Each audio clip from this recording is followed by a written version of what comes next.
welcome back to my channel. I'm so glad you decided to join me. My name is Stacey if you're new here.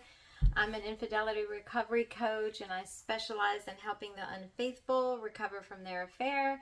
So if you would like any information on how to work with me, how I can help you to prevent getting stuck, or if you are stuck, how I can help you get unstuck, how to help you end your affair, check the description box below. There's a link to my calendar.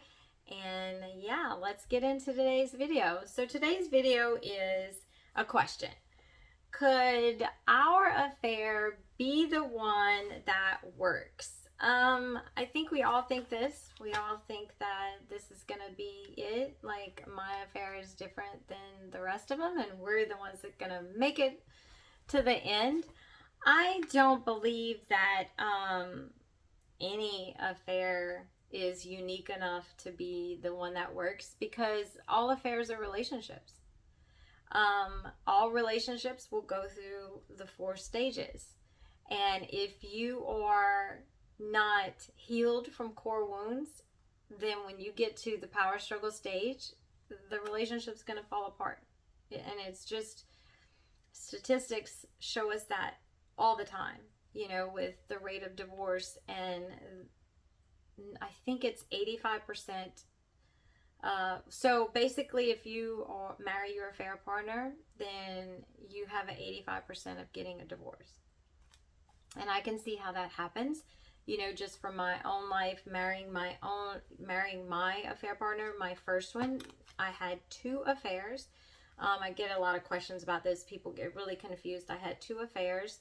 My first one was in my 20s. My second was in my late 30s. Now, I married my first affair partner from my 20s, and just looking at my life and my relationship, you can see that it's true.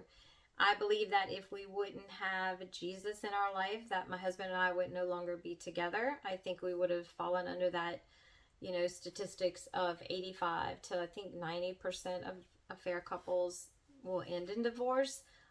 But I believe because of the Lord, He helped show us how to rebuild, and He healed us and that kind of thing.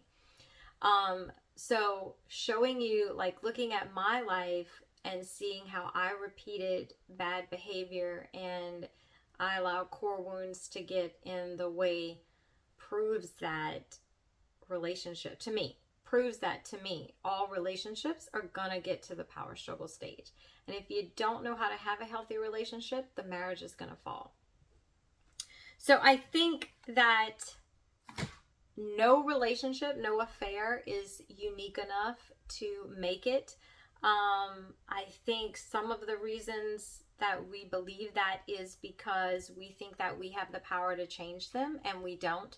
We don't have the power to change anyone. We don't have the power to save anyone. A relationship is an enhancement to someone's life, and it's great to have a partner and someone to share life with, but they're not your savior. They're not going to be able to fix you.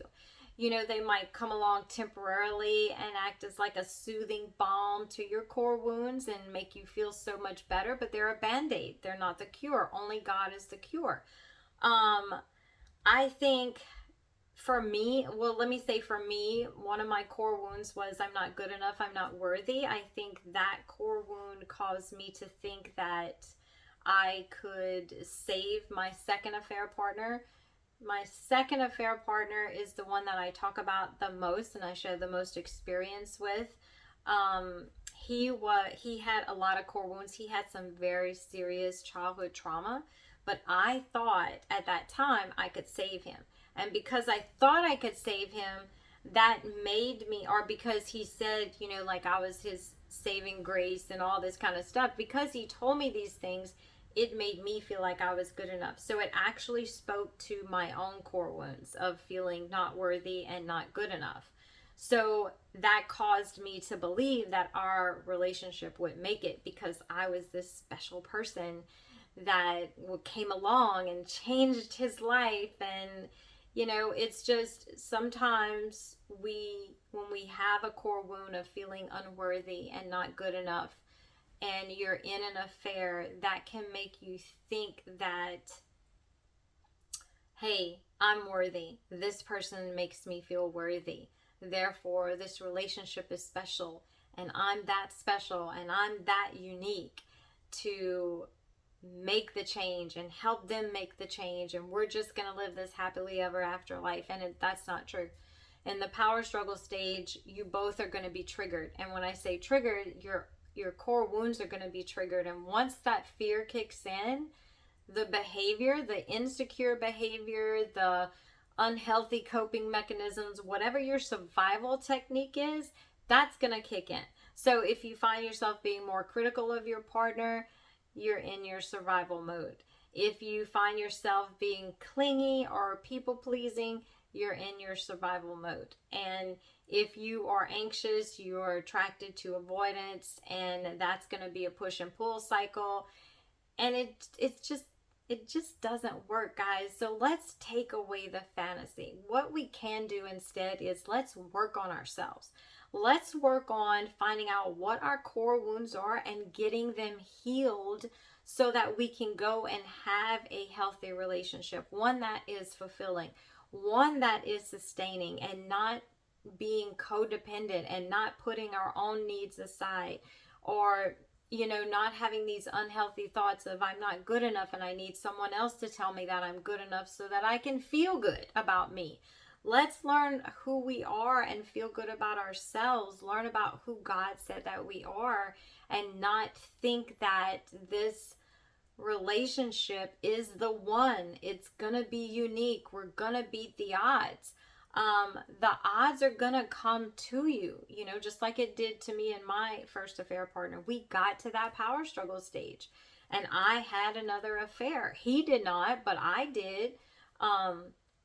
And God had to rescue us. He had to save our marriage. So it's gonna come a day when your relationship, your affair relationship, is gonna be put to the test, and it's not really gonna make it. Only 2% of affair couples actually make it, and it's not worth the risk to say, hey, let me see for myself if this relationship is gonna work out. Let me hurt my kids and my family and myself. Let me hurt myself through all of this and